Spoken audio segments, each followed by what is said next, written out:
mbokk yi ñu ngi nuyu ñëpp di ziar ñëpp di baalu àq ñëpp tey baalu àq ñëpp di sant bu baax nag ci taxawaay yi ak teewaay yi ñu amoon ci fan yi ñu génn ci bis yi ñu doon taxawal gis nañ ñëpp ni ko mbokk yi waxee ci sunu kàddu jaarale woon ko ci ñoom ñu sant ñëpp bàyyiwuñ kenn ndax lu ëpp ñeenti junni nit wala lu ko ëppul fu ñu dajaloo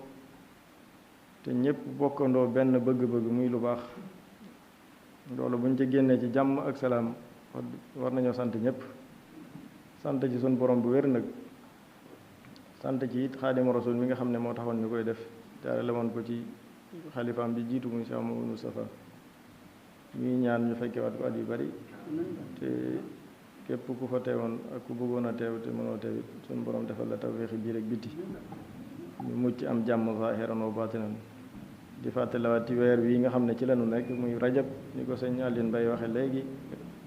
weeru nangu ñaan la nañ yokk jaamu yàlla gi te gën a ñaan suñu borom mu defal ñu ay tawféexi biir ak biti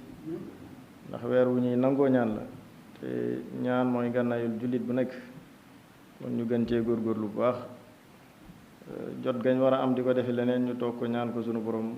mu defal ñu tawféexi biir ak biti ndax ñu mën a mucc ci yépp di fàttali ne sëñ Muntaxa mi nga xam ne mooy sunu kilifa it